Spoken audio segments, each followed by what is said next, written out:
موضوع الدرس فی اثبات المعاد، سورۃ قاف، تفسیر ابن کثیر۔ الحمد للہ رب العالمین، والصلاة والسلام علی اشرف الانبیاء وسید المرسلین سیدنا محمد وعلی آلہ واصحابہ اجمعین۔ اللہم صل علی سیدنا محمد وعلی آل سیدنا محمد كما صليت على إبراهيم وعلى آل إبراهيم في العالمين إنك حميد مجيد۔ أعوذ بالله من الشيطان الرجيم، بسم الله الرحمن الرحيم۔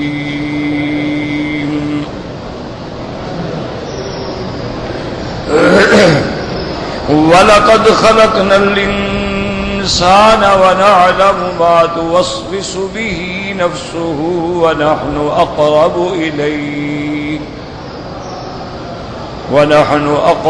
إِلَيْهِ مِنْ حَبْلِ الْوَرِيدِ إِذْ يَتَلَقَّى الْمُتَلَقِّيَانِ عَنِ الْيَمِينِ وَعَنِ الشِّمَالِ قَعِيدٌ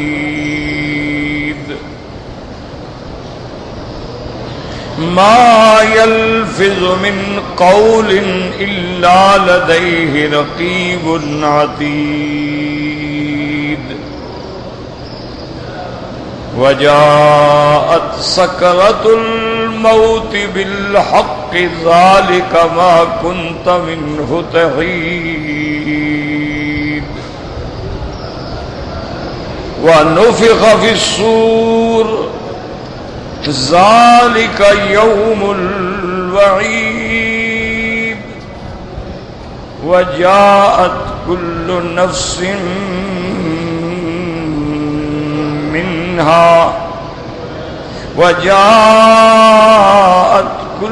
نفس معها سائق وشهيد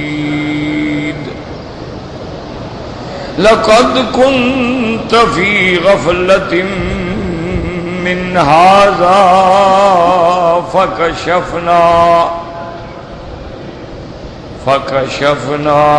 عنك غطاءك فبصرك اليوم حديد۔ اللہ تبارک و تعالی نے کلام مقدس کی ان آیات مبارکہ میں ارشاد فرمایا ہے۔ سب سے پہلی بات اللہ نے فرمایا ہے کہ وَلَقَدْ خَلَقْنَا الْإِنسَانَ، ہم نے انسان کو پیدا کیا۔ تو یاد کر لو، سمجھ لو کہ جو پیدا کرنے والا ہوتا ہے وہ اس چیز کو اچھی طرح جانتا ہے، سمجھتا ہے۔ اس لیے آگے فرماتے ہیں وَنَعْلَمُ مَا تُوَسْوِسُ بِهِ نَفْسُهُ، اور ہم جانتے ہیں جو اس کے جی میں وساوس آتے ہیں۔ وَنَحْنُ أَقْرَبُ إِلَيْهِ مِنْ حَبْلِ الْوَرِيدِ، اور ہم اس کی شاہ رگ سے بھی زیادہ قریب ہیں۔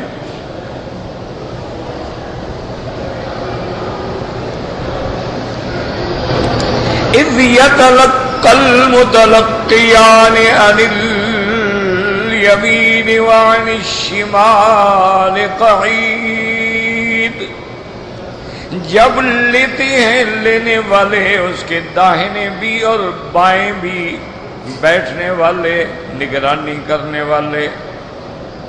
ما یلفظ من قول، کوئی زبان سے لفظ نہیں نکالتا مگر اس پر نگہبان موجود ہے۔ وجاءت سکرۃ الموت بالحق، اور آئی موت کی شدت۔ سکرات مانا شدت موت، یہ وہ موت ہے جس سے تو بھاگتا پھرتا تھا۔ ذالک ما کنت منہ تحید ونفخ فی الصور، اور پھونکا جائے گا سور میں۔ ذالک یوم الوعید، وہ دن ہوگا سزا کا یا وہ دن ہوگا ہر وعدے پورا ہونے کا. وجاءت كل نفس، اور آیا ہر جی قیامت والے دن، معها سائق و شہید، اس کے ساتھ ایک اس کو چلانے والا اور ایک گواہی دینے والا. پھر کہا جائے گا لقد كنت في غفلة من هذا، تم قیامت کے احوال، عذاب، جہنم سب سے غفلت میں پڑے تھے. فَكَشَفْنَا عَنْكَ غِطَاءَكَ، آج ہم نے سارے پردے ہٹا دیے ہیں. فَبَصُرَكَ الْيَوْمَ حَدِيدٌ، آج تیری نظر بڑی تیز ہے، ہر چیز اپنی آنکھوں سے دیکھ رہی ہے. تو عرض میں نے کیا تھا کل کے درس میں کہ اللہ تبارک و تعالی نے قیامت کے نشانیاں بھی بتلائی ہیں،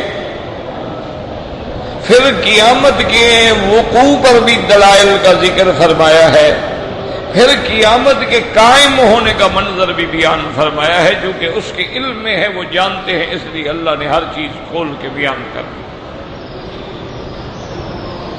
اور اسی طرح یہ ہے کہ انسان کے دل میں جو وسوسہ آ رہا ہے،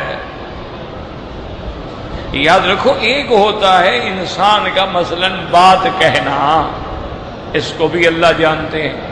ایک ہے کہ انسان آہستہ بات کرتا ہے، اس کو بھی اللہ جانتے ہیں. ایک ہے کہ بندے نے اپنے دل میں ابھی راز رکھا ہوا ہے، زبان تک نہیں لایا، اس کو بھی جانتے ہیں.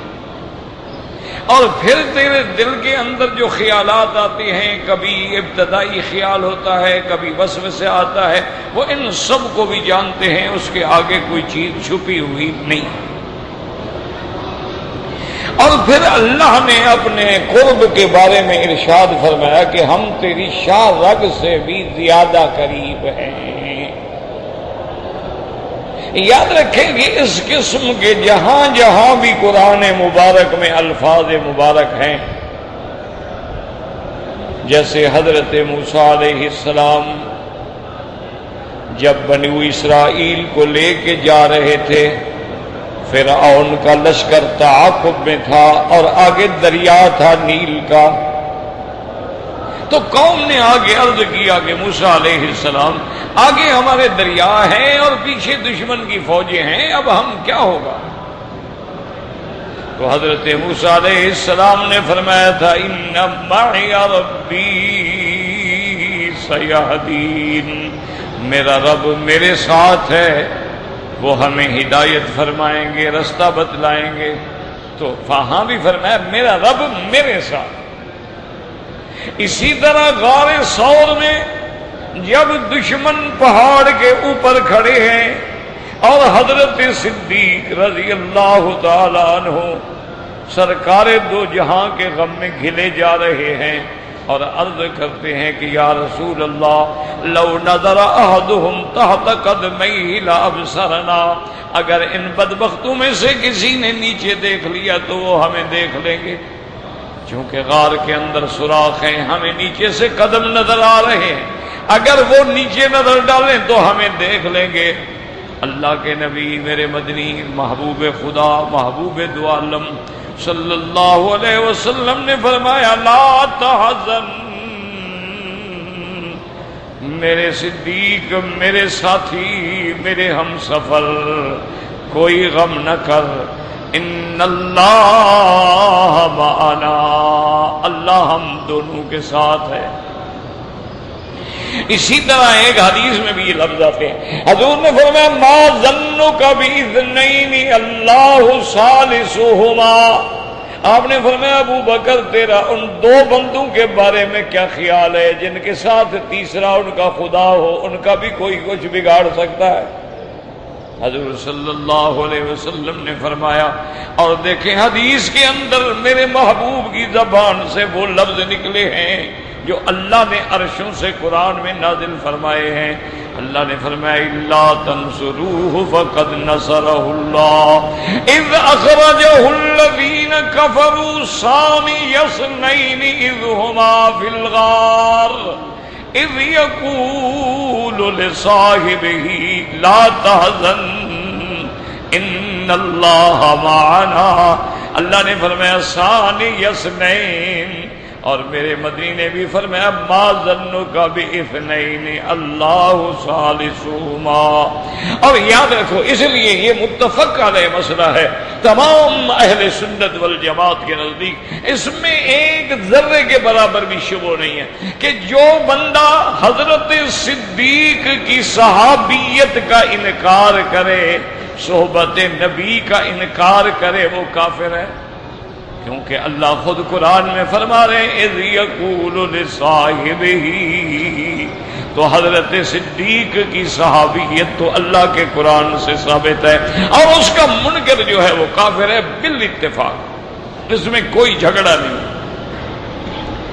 اور باقی یاد رکھیں کہ فرق باطلہ جو ہیں، روافض اور شیعہ جو ہیں، یہ ایسے من گھڑت قصے بناتے ہیں، اللہ معاف کرے، چونکہ ہمیشہ یاد رکھیں کہ جتنا باطل فرقے ہیں نا، ان کے پاس کوئی دلیل نہیں ہوتی، محض اپنے اپنے توہمات اور تخیلات اور اپنی طرف سے خود بنے بنائے سغرے کبرے ہوتے، دلیل کوئی نہیں ہوتی۔ اس لیے روافض نے اللہ معاف فرمائے بغض کی انتہا کر دی ہے، حد کر دی ہے۔ انہوں نے کہا ہے کہ حضرت صدیق غار میں حضور جو تسلی دے رہے تھے، حضرت صدیق شور مچا رہے تھے تاکہ دشمن پکڑ لیں۔ اب اندازہ کریں کہ اتنا بڑا جھوٹ کہ 1400 سال پہلے جو کافر پہاڑ پہ کھڑے تھے انہوں نے تو فریاد نہیں سنی، شیخ پکار نہیں سنی، 1400 سال کے بعد ذاکر نے سن لی ہے۔ بھئی اگر وہ سنتے تو اتر کے پکڑ لیتے نا، اس کا معنی یہ ہے کہ انہوں نے تو نہیں سنا، انہوں نے کیسے سنا ہے؟ اور یاد رکھیں اللہ علام الغیوب ہیں، ہر چیز اللہ کو پتا تھا کہ ایسے لوگ پیدا ہوں گے جو محمد مدنی کے ساتھی پہ، صاحب غار پہ، صاحب مزار پہ اعتراض کریں گے۔ اس لیے اللہ نے قرآن میں لفظ ہی ایسا استعمال کیا ہے کہ دشمنوں کا ہمیشہ کے لیے منہ بند ہو جائے۔ یاد رکھیں کہ قرآن کے اندر 2 لفظ استعمال ہوتے ہیں، ایک ہوتا ہے لا تخف اور ایک ہوتا ہے لا تحزن، یہ 2 لفظ ہیں، یاد رکھیں۔ لا تخف وہاں کہا جاتا ہے جہاں بندے کو اپنا ڈر ہو، خوف ہو، خطرہ ہو، تو کہا جاتا ہے بھی لا تخف، مت ڈرو۔ جیسے کہ حضرت موسیٰ علیہ السلام کو اللہ نے حکم دیا کہ تمہارے ہاتھ میں کیا ہے، انہوں نے کہا لکڑی ہے، اللہ نے فرمایا پھینک دو لکڑی۔ اب اللہ تبارک و تعالیٰ کے حکم سے جب حضرت موسیٰ علیہ السلام نے لکڑی پھینکی، وہ سانپ بن گیا، موسیٰ علیہ السلام بھاگے۔ ڈر گئے، اتنا بڑا سانپ اور اتنا تیز اور اتنی حرکت والا، اب یہ تو بڑا مسئلہ ہو گیا۔ تو اللہ نے فرمایا خذھا ولا تخف، یاد رکھو یہاں لفظ کیا ہے، لا تخف، کہ موسیٰ علیہ السلام لکڑی پکڑ لو، مت ڈرو، ڈر شر نہ کرو۔ تو یہاں موسیٰ علیہ السلام کو اپنا خوف تھا، اس لیے اللہ نے فرمایا لا تخف۔ لا تحزن وہاں ہوتا ہے جہاں بندے کو اپنا خوف نہیں دوسرے کا غم ہوتا ہے۔ اگر ابو بکر یہاں شور کر رہے ہوتے تو قرآن میں ہوتا ہے بھی یقول لصاحبہ لا تخف، حضرت فرما رہے ہیں کہ ابو بکر مت ڈرو، مت ڈرو، اللہ فرماتے نا نا لا تحزن، ابو بکر کو تو محمد مدنی کا غم تھا، اس کو اپنا تو ڈر ہی نہیں تھا۔ اس لیے اللہ نے فرمایا اذ یقول لصاحبہ لا تحزن، میرا مدنی اپنے ساتھی کو جب آپ کہہ رہے تھے غم نہ کرو، میرا فکر نہ کرو، ان اللہ معنا، اللہ ہم دونوں کے ساتھ ہے۔ اور یہی فرق ہے، یاد رکھو، موسیٰ علیہ السلام میں اور میرے مدنی محمد مصطفیٰ۔ موسیٰ علیہ السلام رسول اللہ ہے، کلیم اللہ ہے، اولو العزم من الرسل ہے، لیکن میرا محبوب افضل الانبیاء ہے، امام الانبیاء ہے، سید الاولین والآخرین ہے۔ موسیٰ علیہ السلام نے کیا کہا تھا؟ ان معی ربی، میرا رب میرے ساتھ ہے۔ انہوں نے اور کسی کو اپنے ساتھ شامل نہیں کیا۔ یہ شان رحمت ہے کہ محمد مدنی نے ابو بکر کو بھی اپنے ساتھ ملایا۔ یہ نہیں فرمایا کہ ان اللہ معی، ابو بکر کیوں غم کرتے ہو، میرا اللہ میرے ساتھ کا، نانا میرا اللہ ہم دونوں کے ساتھ ہے۔ یہ شان رحمت للعالمین ہے کہ سرکار دو عالم نے اس معیت علمی میں بھی اپنے ساتھی کو نہیں چھوڑا ہے۔ فرمایا لا تحزن ان اللہ معنا۔ اب جناب دوسری جگہ قرآن کہتا ہے، حضرت موسیٰ علیہ السلام کا قصہ ہے کہ اللہ نے حکم دیا کہ جب موسیٰ علیہ السلام کے بارے میں تمہیں خوف ہو کہ دشمن آ جائیں گے، ذبح کر دیں گے، پکڑ لیں گے، اللہ نے حکم دیا فَأَلْقِيهُ فِي الْيَمِّ، موسیٰ علیہ السلام کو دریا میں ڈال دو۔ اب یاد رکھیں قرآن تو ایک اصولی بات کہتا ہے نا، تفصیل میں قرآن نہیں جاتا ہے، تفصیل باقی کتابوں میں یہ مانا نہیں تھا کہ ایسے موسیٰ علیہ السلام کو اٹھا کے دریا میں ڈال دو، مانا تھا صندوق بناؤ، اسباب پیدا کرو اور پھر موسیٰ علیہ السلام کو دریا میں ڈال دو۔ اب اللہ نے حکم دیا وَأَوْحَيْنَا إِلَىٰ أُمِّ مُوسَىٰ أَنِ ارْضِعِيهِ فَإِذَا خِفْتِ إِلَيْهِ فَأَلْقِيهِ فِي الْيَمِّ۔ اور آگے اللہ پھر دونوں لفظ استعمال کرتے ہیں، لا تخافی ولا تحزنی۔ اللہ نے دونوں لفظ، لا تخافی تم اپنا بھی ڈر نہ کرنا، ہم تمہاری بھی حفاظت کریں گے، ولا تحزنی اور موسیٰ علیہ السلام کا بھی غم نہ کرنا۔ تو تحزن کا معنی یہ ہوتا ہے جب دوسرے کا غم ہو، تو ابو بکر کو غم اگر تھا تو محمد مصطفیٰ کا تھا۔ اپنی جان، اپنا تن، اپنا من، اپنا دھن، اپنی اولاد، اپنا خاندان تو وہ بازی پہ لگا چکے تھے، اس کا تو انہیں فکر ہی کوئی نہیں۔ غم ہے تو حضرت محمد مصطفیٰ کا۔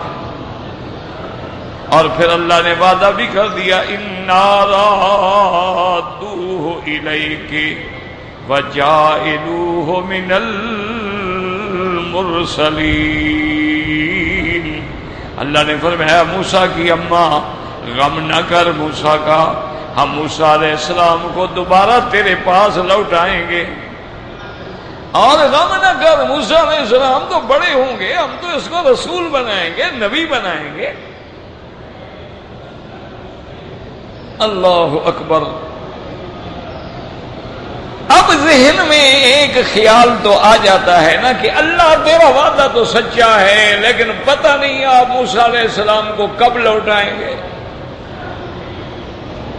دیکھو نا، لوٹا تو آپ نے یوسف علیہ السلام کو بھی دیا ہے نا، لیکن 40 سال لگ گئے یعقوب علیہ السلام کو روتے ہوئے، پتہ نہیں مجھے کتنا رونا پڑے گا۔ تو اللہ نے اسی قرآن میں 2 اشارے کر دیے، ایک کہا وَأَوْحَيْنَا إِلَىٰ أُمِّ مُوسَىٰ أَنِ ارْضِعِيهِ،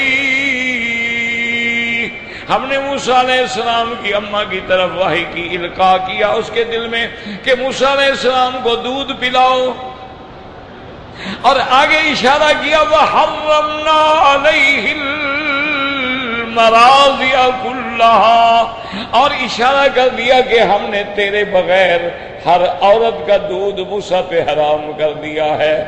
اس پہ اشارہ کر دیا کہ موسیٰ کی اماں غم نہ کر، دودھ پلا کے بھیج دے، پھر واپس تیرا دودھ آ کے پیے گا، اتنی دیر لگے گی، ہم زیادہ نہیں آپ کو رلائیں گے، بس آپ اتنا وقفہ کر لیں، آپ دودھ پلا کے اچھی طرح اس کو صندوق میں ڈال کے بھیج دیں، ہم تیرے دودھ کے بغیر اس کو پینے ہی نہیں دیں گے۔ ہر دودھ ہم نے حرام کر دیا ہے اس کو۔ اسی لیے کہتے ہیں نا کہ جب آپ کی بہن آئی، دیکھ لیا، بڑا لمبا قصہ ہے، فرعون کی بیوی سے کہا کہ بھئی ایک بی بی ہے وہ اس کو دودھ پلائے گی، اس نے کہا جلدی کرو جا کے لے آؤ، تو بھاگتی ہوئی آپ کی بہن آئی اور کہا ابشری یا اماں، ابشری یا اماں، اماں مبارک ہو، میرا بھائی مل گیا، میرا بھائی مل گیا، موسیٰ علیہ السلام زندہ ہے۔ انہوں نے کہا کہاں ہے؟ انہوں نے کہا فرعون کے گھر، فرعون کے گھر میں۔ اللہ اکبر. مولا پالنا چاہتے ہیں نا تو پھر دشمن سے حفاظت کرواتے ہیں. وہ فرعون سے حفاظت. تو انہوں نے کہا تو بیوی تو خوش ہو رہی ہے دشمن کے. انہوں نے کہا اماں غم نہ کرو, انہوں نے مجھے بھیجا ہے, جلدی کرو, اٹھو چلو جلدی کرو. موسیٰ علیہ السلام رو رہا ہے, انہیں دودھ پلانا ہے. وہ کسی کا دودھ نہیں پی رہا آپ کے بغیر, اٹھیں جلدی کریں. اب اماں کو اللہ کا فیصلہ یاد آیا, اس نے کہا میں تو نہیں جاتی.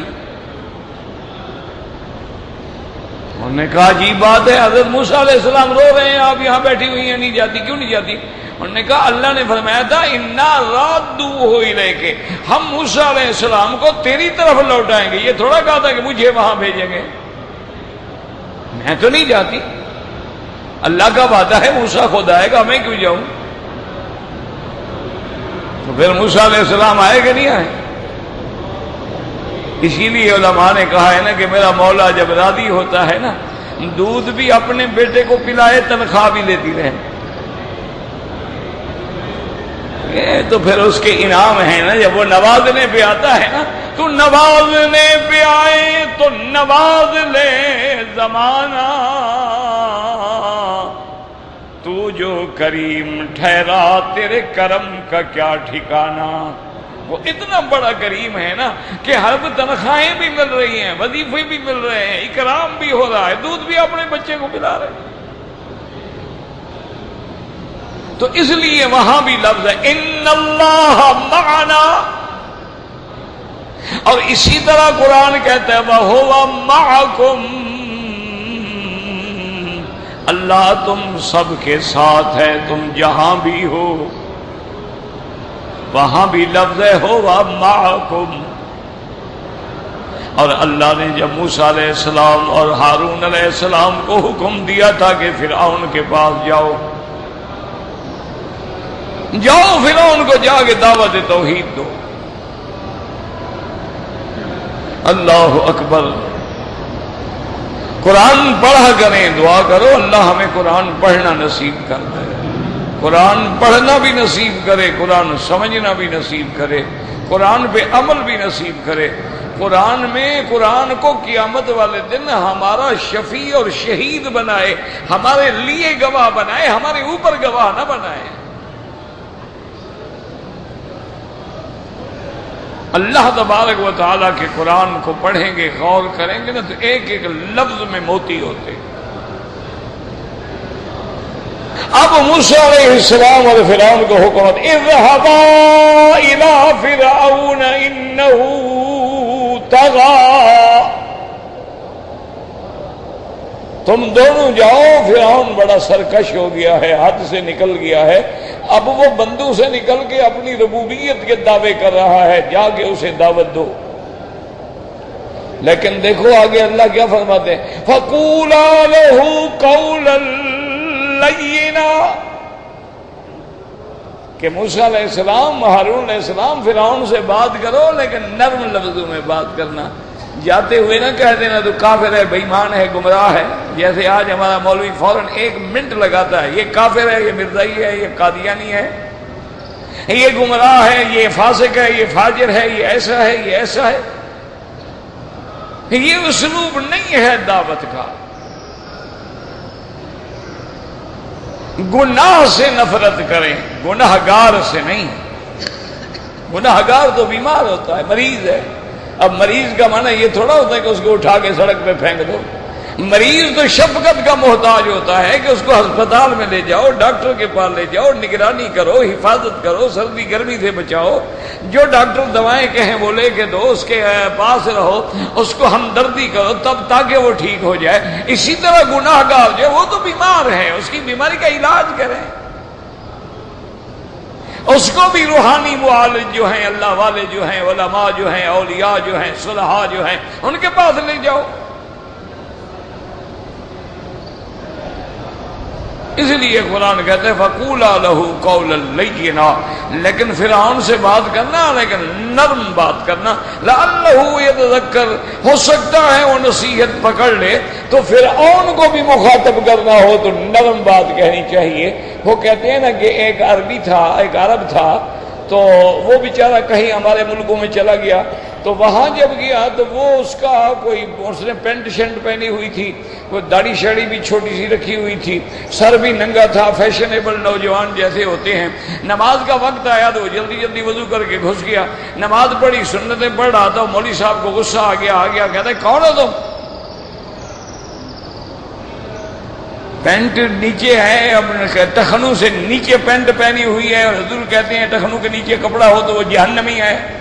پھر تم نے یہ دیکھو آدھے کاستین والا شرٹ پہنا ہوا ہے اور سر ننگا ہے اور انگریزی بال بنائے ہوئے ہیں اور آ گئے مسجد میں۔ وہ حیران ہوا، اس نے کہا مولوی صاحب بات سنو، تم موسیٰ علیہ السلام سے بڑے نہیں ہو اور میں فرعون سے زیادہ گناہگار نہیں ہوں۔ انہوں نے کہا مولوی صاحب تم موسیٰ علیہ السلام سے بڑے ہو اور میں فرعون سے بھی زیادہ گندا ہوں۔ اللہ کہتا ہے فرعون سے نرم بات کرو، تم نے کھڑے کھڑے مجھ پہ 4 شیٹ لگا کے فوراً جہنم کے دروازے کھول دیے ہیں، تم دروغ ہو، جہنم کا چابی ہے تمہارے ہاتھ میں۔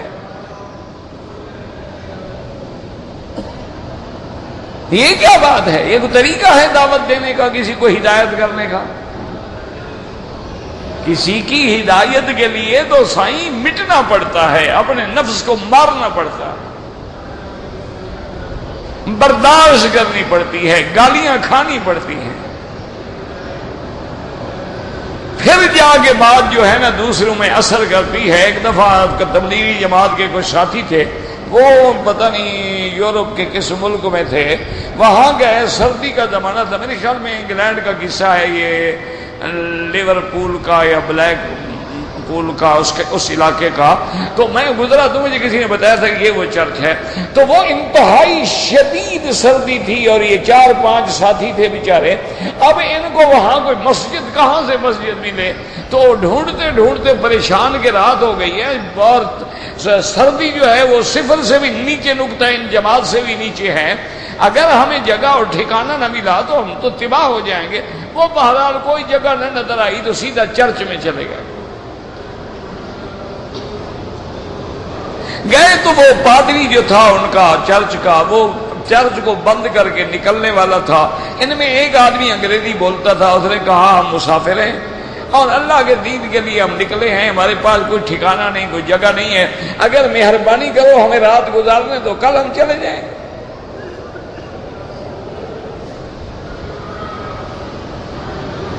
اس نے کہا ٹھیک ہے، کوئی بات نہیں۔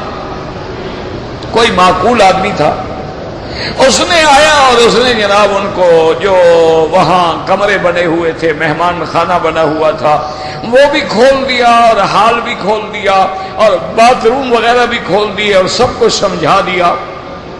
اس نے کہا دیکھو یہاں تم رات گزارو آرام سے، لیکن یہ جو تم لوگ آتے ہو نا تبلیغ اور تقریر اور یہ نہ کرنا، آخر میری بھی تو کوئی ذمہ داری ہے نا۔ انہوں نے کہا ٹھیک ہے ہم کچھ نہیں کریں گے۔ ان بیچاروں نے بہرحال نماز پڑھی، کھانا وانا جو کچھ تھا وہ کھایا، آرام کیا۔ وہ پادری بھی ساتھ والے کمرے میں رہتا تھا، رات کو اٹھ کے قریب آیا، دیکھو یہ کیا کرتے ہیں۔ تو تہجد کی نماز پڑھنے کے بعد دیکھا کہ نماز پڑھ رہے ہیں، نماز پڑھ کے فارغ ہوئے تو ان کے امیر نے کہا کہ بھائی سارے ساتھی مل کے اللہ سے دعا کرو کہ مولا جس طرح اس بندے نے ہم پہ احسان کیا ہے اور اپنے چرچ کا دروازہ کھول دیا ہے، تو بھی اس کی ہدایت کا دروازہ کھول دے۔ اب وہ رو رہے ہیں اور دعا کر رہے ہیں اور بار بار پادری پادری پادری کا نام لے رہے ہیں۔ وہ حیران ہو گیا، خیر وہ چھپ گیا۔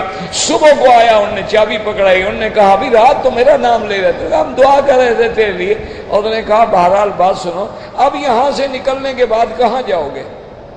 انہوں نے کہا ہم تو اللہ کے نام میں نکلے ہوئے، کہیں جائیں گے؟ اس نے کہا ایسا کرو کہ تم جاؤ سارا دن اپنا کام کرو، رات کو جب سونا ہو نا تو ادھر آ جایا کرو۔ 3 راتیں وہ رہا، وہاں رہے۔ تیسری رات وہ پادری آیا اور اس نے کہا مجھے کلمہ پڑھا دو، میں نے دین سمجھ لیا۔ تم میرے لیے رو رہے ہو جس کو جانتے بھی نہیں ہو کہ میں کون ہوں۔ تو یاد رکھیں دین تب اثر کرتا ہے جب اپنے آپ کو مٹاؤ گے. تم کو نہیں میں بڑا نیک آدمی ہوں اور یہ بڑا گناہگار ہے تو پھر کام ہو گیا. اپنے آپ کو ہر کسی سے حقیر سمجھو، دوسرے کو اپنے سے زیادہ بہتر سمجھو. اگر وہ کسی گناہ میں مبتلا ہے، بیچارہ بیمار ہے، عذاب میں آ گیا، اس کے لیے دعائیں کرو، اس کے ساتھ ہمدردی کرو. تو اس لیے یاد رکھو کہ جہاں جہاں لفظ آتا ہے، اب سنو کہ اللہ نے فرمایا کہ جاؤ. تو موسیٰ علیہ السلام نے عرض کیا، انہوں نے کہا یا اللہ آپ کا حکم ہے، ہم جانے کے لیے تیار ہیں، لیکن میں نے ایک بندے کو تھپڑ مارا تھا، وہ فرعون کی قوم کا تھا، وہ مر گیا تھا، تو اس کی ریکارڈ وہاں پڑا ہوگا اور مجھے ڈر ہے وہ ظالم اسی کے قتل میں مجھے سزائے موت نہ دے دے. تو اب اللہ کیا فرماتا ہے؟ قال لا تخافا، مت ڈرو، اننی معکما، میں تم دونوں کے ساتھ ہوں. کیسے ساتھ ہوں؟ آگے قرآن نے بتایا اسمع و ارا، میں ہر بات سن رہا ہوں، دیکھ رہا ہوں. جب ہر چیز میرے علم میں ہے اور میں نے تمہاری حفاظت کا ذمہ لیا ہے تو کون تمہیں نقصان پہنچا سکتا ہے؟ تو اس لیے یاد رکھ لیں کہ جہاں بھی معیت کا لفظ آتا ہے وہاں مراد معیت علم ہوتی ہے. یہ معنی نہیں ہوتا کہ اللہ ہمارے ساتھ آگے بیٹھ گئے ہیں یا اللہ بندے کے اندر آ گئے ہیں، یا جیسے بعض جاہل بیچارے اتنے بد عقیدہ ہو جاتے ہیں، وہ کہتے ہیں کہ ظاہر میں تو پیر ہے لیکن باطن میں خود خدا ہے، نعوذ باللہ. تو یہ وہ کفر ہے، یہ وہ حلول ہے، یہ وہ تناسخ ہے جو اسلام کے نزدیک کفر ہے. معنی یہ ہے کہ جب اللہ کی ہر چیز علم میں ہے تو وہ قریب ہے، علم میں نہ ہو تو وہ بعید ہے. اس لیے اللہ فرمانا نحن اقرب الیہ من حبل الورید. اور یہیں سے اللہ نے یہ بھی سمجھا دیا کہ میرے بندے تم میرے لیے سفارشیں نہ ڈھونڈو، میرے لیے سیڑھیاں نہ ڈھونڈو، واسطے وسیلے نہ ڈھونڈو.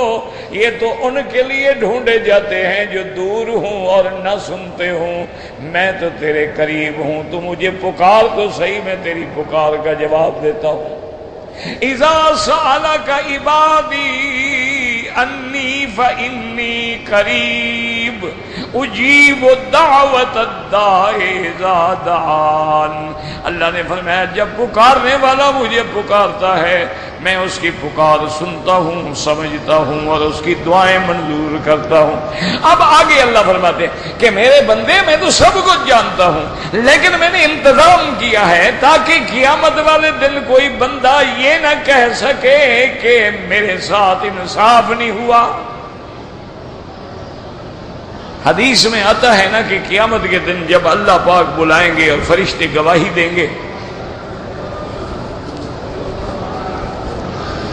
تو وہ بندہ جو ہے وہ عرض کرے گا کہ یا اللہ آپ نے جن گواہوں کو جو بلایا ہے نا، خدا کی قسم میں نے ان کو کبھی دیکھا ہی نہیں، اور یہ گواہ جو ہیں یہ میری جنس کے بھی نہیں ہیں. میں انسان ہوں، یہ فرشتے ہیں، میں خاکی ہوں، یہ نوری ہیں، یہ تو میرے جنس کے لوگ بھی نہیں ہیں. آپ نے ان کو میرے خلاف گواہ بنا دیا استغاثے کا.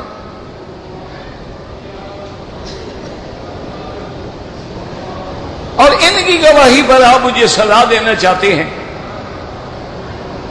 یہ تو میرے جنس کے گواہ بھی نہیں ہیں. اور گواہ مدعی کو دیکھتا ہے، مدعی گواہ کو دیکھتا ہے، میں نے ان کو کبھی نہیں دیکھا ہے. پتہ ہے پھر کیا فیصلہ ہوگا؟ اللہ حکم دیں گے، ملائکہ حاضر رب جلیل، اللہ فرمائیں گے اس کی زبان پہ مہر لگا دو. الیوم نختم علی افواہہم وَتُكَلِّمُنَا أَيْدِيهِمْ وَتَشْهَدُ أَرْجُلُهُمْ بِمَا كَانُوا يَكْسِبُونَ. اللہ حکم دیں گے کہ زبان پہ مہر لگا دو. اللہ حکم دیں گے ہاتھ بولیں گے، پاؤں بولیں گے، چمڑا بولے گا. اب جب سارے اعضاء بول رہے ہیں تو حیران ہو کر کہے گو تم بھی میرے خلاف گواہ بن گے. اللہ فرمائے کہ اب بتاؤ اب بھی کسی اور گواہ کی ضرورت ہے؟ اس لیے یاد رکھیں اولیاء اللہ نے اور علماء نے لکھا ہے کہ جب تم گناہ کرتے ہو تو خیال کیا کرو جس زمین پہ گناہ کر رہے ہو یہ زمین بھی تمہارے خلاف قیامت میں گواہی دے گی، اللہ کے فرشتے بھی گواہی دیں گے اور تیرے بدن کا ہر ہر جوڑ گواہی دے گا۔ تو اتنے گواہوں میں ہونے کے باوجود خدا کی نافرمانی کرتے ہو، ذرا سوچ تو لو نا۔ یہ سمجھو کہ میں تو جناب محلات میں ہوں، میں بڑا آدمی ہوں، میں اتنا سیکورٹی ہے، میرے اتنے گارڈ ہیں، اندر کون میرے گناہ دیکھ سکتا ہے؟ اللہ نے فرمایا ظالم جس زمین پہ تو گناہ کرتا ہے وہ زمین مجھے چیخ کے کہتی ہے کہ مجھے حکم دے اس کو غرق کر دو۔ یہ تیرا نافرمان ہے، تیرا باغی ہے، یہ تو میری مہربانی ہے کہ میں تمہیں مہلت دیتا ہوں۔ اگر میں تمہیں ہر گناہ پہ پکڑ لوں تو زمین پہ تو کوئی چلتا پھرتا بھی نظر نہ آئے۔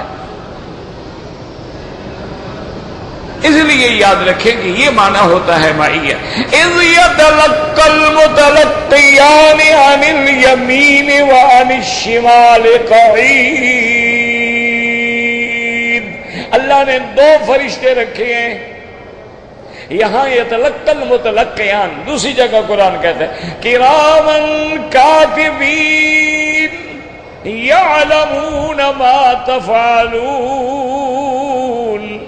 اللہ نے دو فرشتے رکھے ہیں، ایک دائنی طرف ایک بائیں طرف۔ اچھا، جب ہم نیکی کے کام کرتے ہیں تو داہنے والا لکھتا ہے، اور جب ہم برائی کے کام کرتے ہیں تو بائیں والا لکھتا ہے۔ وہ لکھائی جو ہے وہ بھی عجیب لکھائی ہے جس کو آپ سمجھ نہیں سکتے ہیں، لیکن آج کل تو سمجھنا مشکل نہیں ہے، آج تو مائکرو فلم میں سب چیز آ سکتی ہے، تو اللہ کے فرشتے بھی تو ایسی چیزیں لکھ سکتے ہیں نا۔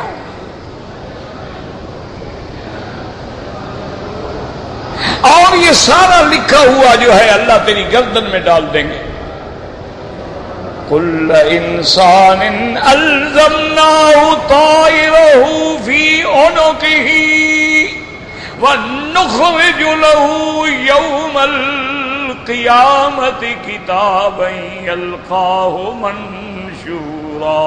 اور قیامت کے دن اللہ حکم دیں گے کہ پڑھو اب اپنا سارا چارج شیٹ لے لو اور پڑھو تم نے دنیا میں کیا کیا کیا۔ اللہ کی مہربانیاں دیکھو اور ہماری نافرمانیاں بھی دیکھو۔ یہ نیکی لکھنے والا، یہ گناہ لکھنے والا، جب بندہ گناہ کرتا ہے تو یہ جو نیکی والا فرشتہ ہے اس پہ افسر بھی ہے، اس کو کہتے ہیں ٹھہر جاؤ ابھی نہ لکھنا گناہ بندے کا۔ وہ کہتے ہیں بھائی انہیں گناہ کیا ہے تو میں لکھ رہا ہوں، کہتے ہیں نہیں ٹھہر جاؤ، پتہ نہیں توبہ کر لے تو پھر توبہ ہی لکھ دینا نا، ابھی ذرا موقع تو دو اس کو، شاید اللہ کے دروازے پہ لوٹ آئے۔ اللہ ہمیں اتنی مہلت دے رہے ہیں لیکن ہم کچھ نہیں۔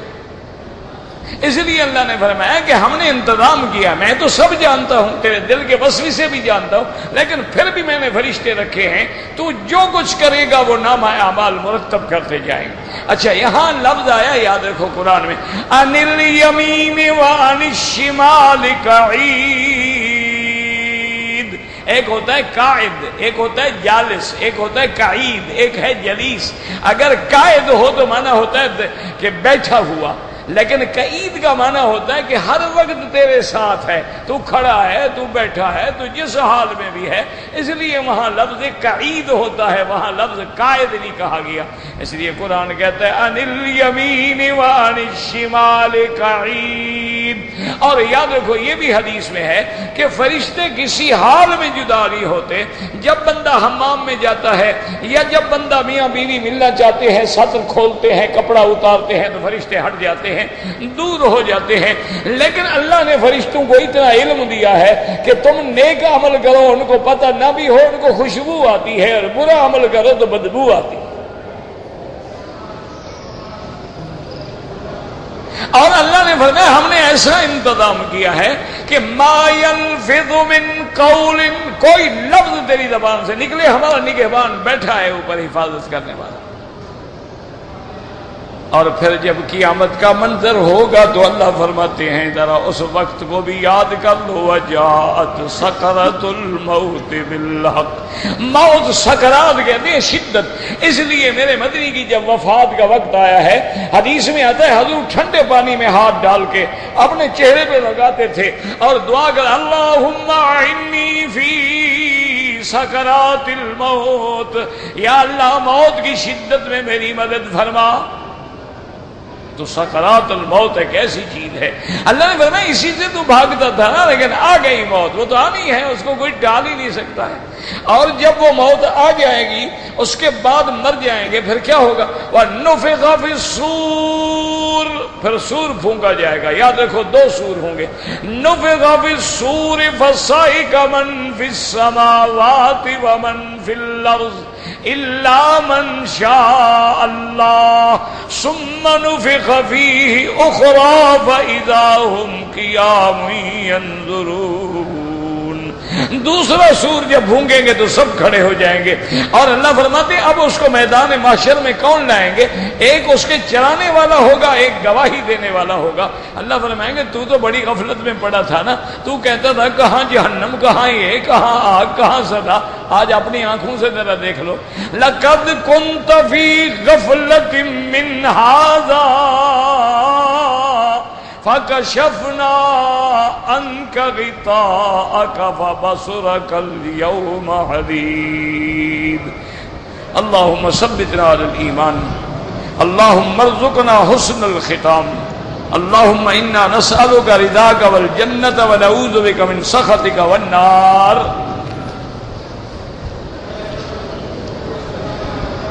کہتے ہیں جی کہ وسیلے کی ضرورت نہیں ہے، اللہ نے قرآن میں فرمایا ہے کہ وَابْتَغُوا إِلَيْهِ الْوَسِيلَةَ۔ اب ذرا میرے بھائی مہربانی کر کے اس آیت کا ترجمہ 1400 سال میں ایک حدیث میں دکھا دو یا تفسیر میں انہوں نے لکھا ہو۔ اس کا معنی ہے کہ وسیلہ مردہ کا، بزرگوں کا، قبروں کا، پیروں کا پکڑو۔ یہ قرآن اللہ کے نبی پہ اترا ہے نا، اور نبی پاک سے صحابہ نے پڑھا ہے۔ کسی صحابی نے یہ ترجمہ کیا ہے کہ وَابْتَغُوا إِلَيْهِ الْوَسِيلَةَ، پیر کے ذریعے وسیلہ پکڑو، خدا کا خوف کرو۔ آگے موجود ہے وَجَاهِدُوا فِي سَبِيلِهِ، اعمال صالحہ کے ساتھ وسیلہ پکڑو۔ اللہ کے قرآن کو بدلتے ہو۔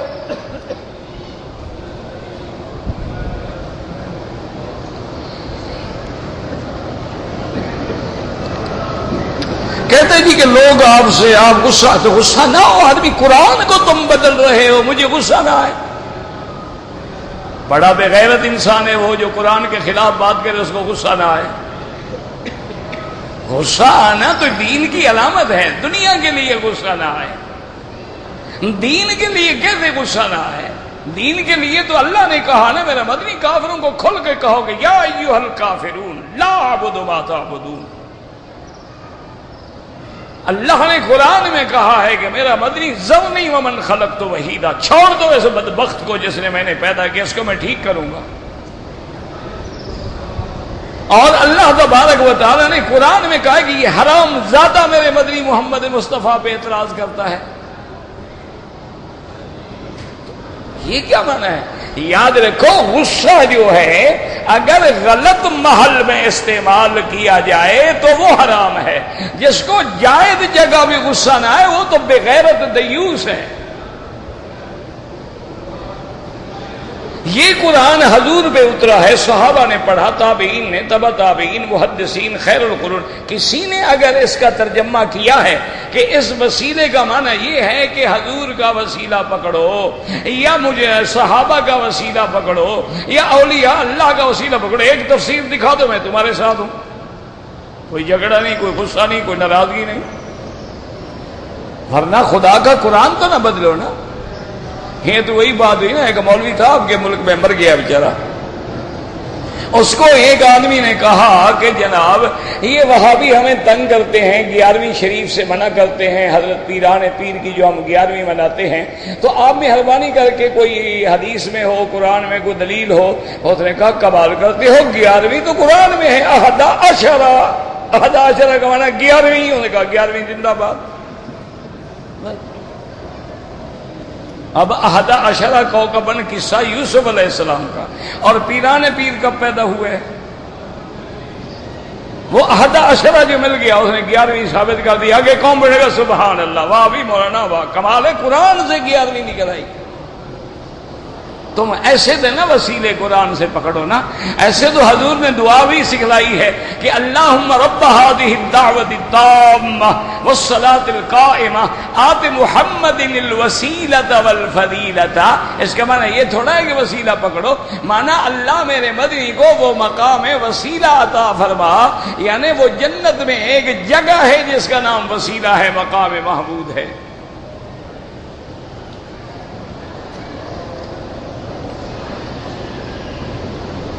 کہتے جی کہ ہم عصر کو آتے ہیں حرم میں، پھر عشاء کے بعد جاتے ہیں حرم میں، بیٹھ کے کوئی چیز کھا لیں، کوئی منع نہیں.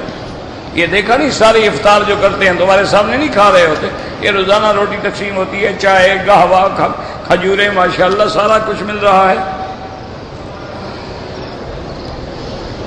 بھائی ایک آدمی نے جب بیوی کو طلاق دے دی، پھر رجوع کر دیا، پھر طلاق دے دی، اب رجوع کرنا چاہیے. مجھے کیا پتا 2 طلاقیں دی، 1 دی، 3 دی، جب تک پتہ نہ ہو آدمی کیسے بتا سکتا ہے؟ بغیر وضو کے قرآن کو ہاتھ نہ لگائیں.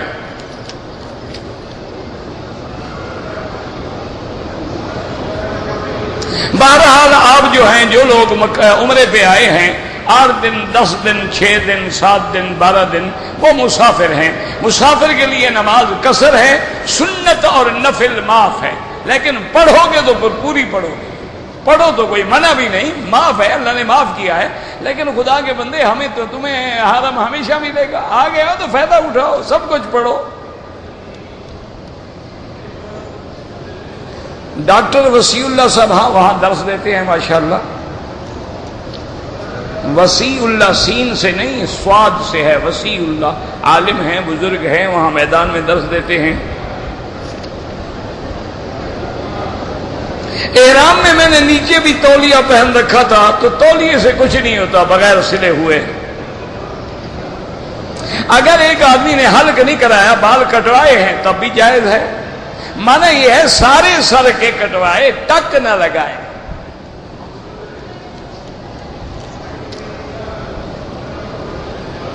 مسجد الحرام میں جب بھی داخل ہوں تو اس کا تہیہ یہ ہے کہ اللہ کے کعبے کا طواف کرو. اگر طواف کرنے کی ہمت نہ ہو تو پھر 2 رکعت تحیۃ المسجد پڑھو. جمعہ کے وقت مسجد میں دونوں خطبوں سے پہلے دعا کریں، جو مرضی ہے کریں، کیوں نہ کریں. دعا تو ہر وقت کی جا سکتی ہے. لوگ انگوٹھیاں پہنتے ہیں، انگوٹھیاں پہننا بالکل جائز ہے، بلکہ سنت ہے، لیکن پتھر نفع نقصان نہیں دیتے. کہتے تھے کہ مجھے ایک لڑکی سے میرا رشتہ ہو رہا ہے، لیکن اس کا خاندان اہل بدعت ہے. اچھی بات ہے، اس کو اہل سنت بنانا، بدعت سے نکالو.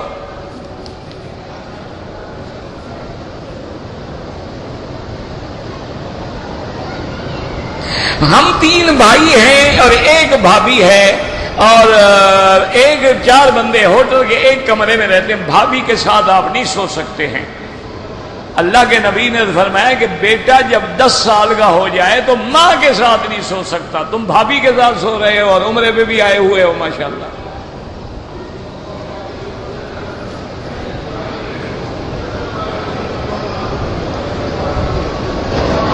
ننزل من القرآن ما هو شفا، بالکل شفا ہے، لیکن یہ بھی لکھا ہے قرآن میں کہ تعویذ بنا کے گلے میں ڈالو. اگر یہ لکھا ہے تو بتا دو، پھر ہم سمجھا دیں گے ان کو. وہ تو ہے کہ پڑھ کے دم کرو، جیسے حضور پاک پڑھ کے دم فرماتے تھے.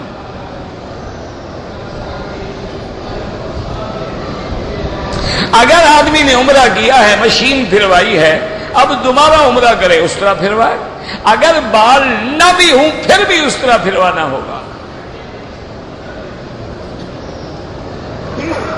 انسان اپنے جسم کے اعضاء کی زیادہ ہونے کی بھی دعا مانگ سکتا ہے. زیادہ کیا مانا؟ یعنی 5 انگلیاں ہیں 6 ہو جائے. نہیں، زیادہ کا کیا مانا؟ وضاحت لکھو نا. سر چھوٹا ہے، بڑا ہو جائے. کوئی اگر وجہ لکھو تو میں بتاؤں نا. مجھے کیا پتا تم کیا زیادہ کرنا چاہتے ہو.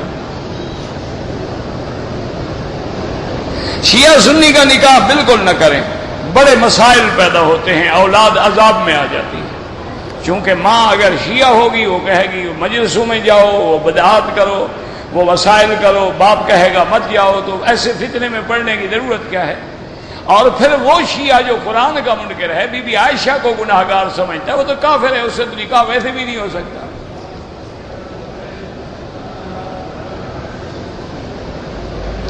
بہرحال میرا بھائی مسافر جو ہیں، عمرے والے مسافر ہیں، اگر ہم اپنے والدین کے لیے عمرہ کریں تو جو مرضی آئے کرو، سب بہتر ہے۔ مدینے سے آتے ہوئے لازم عمرہ کریں، مدینہ منورہ میقات ہے، اور پھر تمہاری خوش نصیبی ہے کہ یہ وہ میقات ہے جہاں سے خود سرکار دو جہاں نے احرام باندھا ہے۔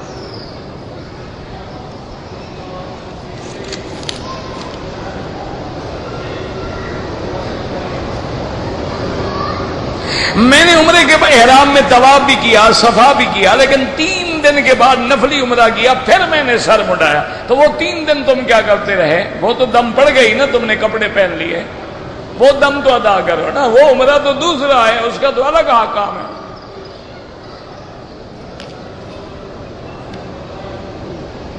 لڑکی کے والد اپنی بیٹی کی شادی میں اپنی خوشی سے کھانا کھلا سکتے ہیں، کوئی خوشی نہیں ہوتی۔ جو لڑکی دے رہا ہوتا ہے اس کا دل رو رہا ہوتا ہے یا خوشیاں منا رہا ہوتا ہے؟ یہ برادری کا شرم ہوتا ہے کہ جی اب آئے ہیں تو کھانا تو دینا پڑے گا۔ لڑکی کے گھر سے کھانا کھانا حرام ہے جناب۔ اب تمہاری مرضی ہے کہ لڑکی والے الگ دعوت کریں، لڑکے والے الگ دعوت کریں، یہ کیا ظلم ہے؟ سنت یہ ہے کہ نکاح ہو، نکاح کے بعد وہ بیوی ہے، یہ مایوں ہے، یہ مہندی ہے، یہ رخصت، یہ سب حرام ہے، یہ سب ہندوؤں کی رسمیں ہیں۔ نکاح ہو گیا، اس کی بیوی ہو گئی۔ جب میاں بیوی آپس میں مل لیں تو اس کے 1 دن بعد، 2 دن بعد، 4 دن بعد جب اللہ توفیق دے تو لڑکا اپنی طرف سے ولیمہ کر کے دعوت کھلائے۔ لڑکی والوں پر کیا ظلم ہے کہ تمہیں لڑکی بھی دیں، جہیز بھی دیں، کھانے بھی کھلائیں؟ جہیز لینا بھی حرام۔ ہاں، اپنی خوشی سے والدہ نے، والدین نے اپنی بچی کو کوئی زیور دے دیا، کوئی کپڑا دے دیا، یا جو قریبی رشتہ دار آئے ہوئے ہیں گھر میں ہیں، وہ ان کو یہ تو نہیں کہہ سکتے نا کہ ہوٹل پہ جا کے کھاؤ، ان کو کھانا کھلائیں گے۔ معنی یہ ہے کہ ان کی طرف سے دعوت ہو، دنیا کو پتہ لگے جی یہ لڑکی والوں کا کھانا ہے، اب یہ لڑکے والوں کا کھانا ہے، اب یہ دونوں دھڑکے والوں کا کھانا ہے، یہ سارا حرام ہے۔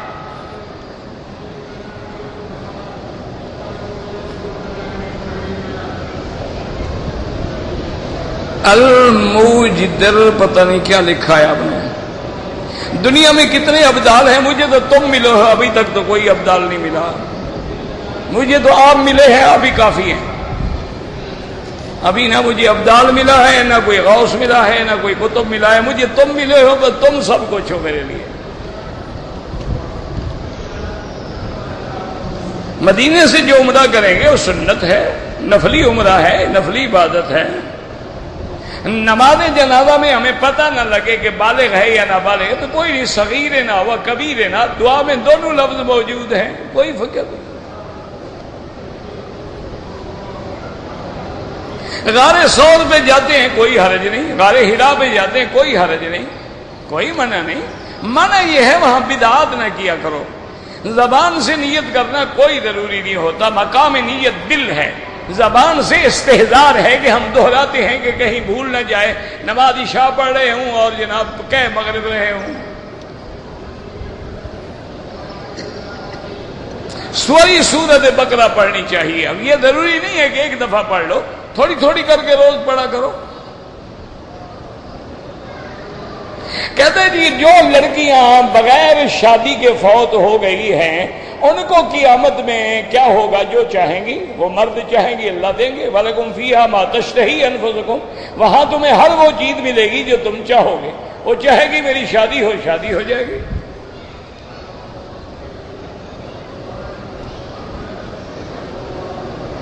حج یا عمرہ بیچنا، حج عمرہ بیچا تو نہیں جاتا، حج یہ بدل یا عمرہ بدل کریں گے تو خرچہ تو آپ دیں گے نا، وہ نوکر ہے تمہارا، تمہارے لیے کرے۔ آج کل 60,000 روپیہ لگتا ہے عمرے پہ، وہ 60,000 خرچ کر کے تمہارے لیے کرے، کیوں؟ وجہ کیا ہے؟ وہ اپنے لیے کیوں نہ کرے؟ جب وہ بدل کرے گا خرچہ تمہاری ذمہ داری ہے۔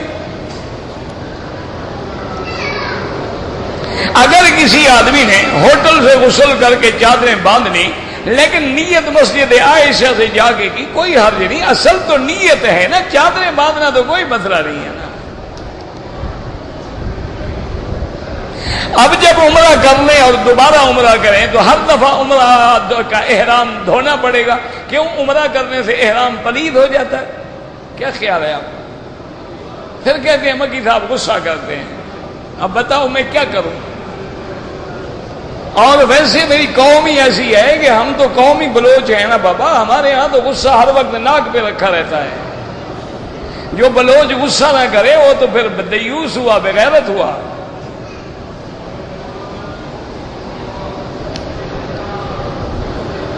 حنفی مسلک میں 3 جگہ بال کٹانا نہیں ہے، دم پڑ جاتی ہے، سارے سر کے بال کٹوائیں۔ نماز کی نیت زبان سے نہیں ہوتی، دل میں ہوتی ہے۔ زبان سے کہہ دے کوئی نہیں، لیکن زبان سے نیت نہیں ہوتی۔ مقام النیت القلب، نیت کا مقام دل ہے۔ دیکھو نا، اب ہم بیٹھے ہیں کہ کس نماز کے لیے بیٹھے ہیں؟ بس یہ نیت ہے تو بیٹھے ہیں نا، نیت نہ ہوتی تو کیوں بیٹھے ہوتے؟ بس یہی نیت ہے۔ اللہ اکبر۔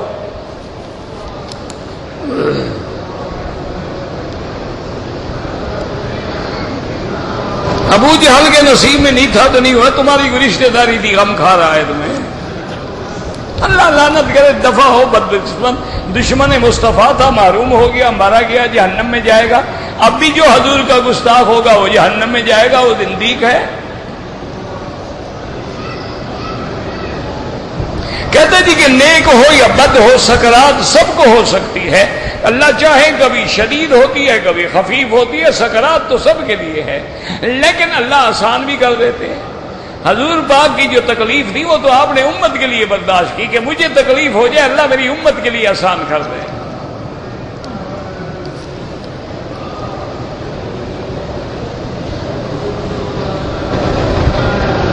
ہم نے خوشبو لگائی ہوئی تھی جب احرام باندھا، کوئی حد نہیں۔ احرام سے پہلے خوشبو لگانا سنت ہے کہ غسل کرے، بدن پہ خوشبو لگائے، 2 چادریں باندھے، 2 رکعت پڑھے، پھر نیت کرے۔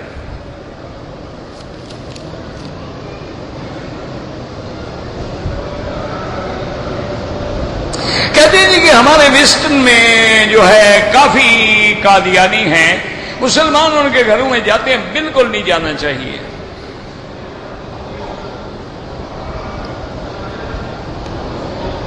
میں جب پہلی دفعہ سعودی عرب آیا، 12 دن میرا قیام جدے میں رہا، تو آپ جدے کی نیت سے آئے، احرام نہیں باندھا، کوئی حرج نہیں۔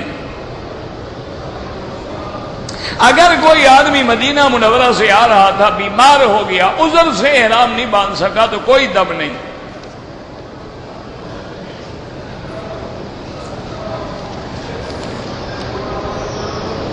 نماز میں اردو زبان میں دعا نہیں کی جاتی، کوئی بھی نماز ہو، سنت ہو، فرض ہو، واجب ہو، نفل ہو۔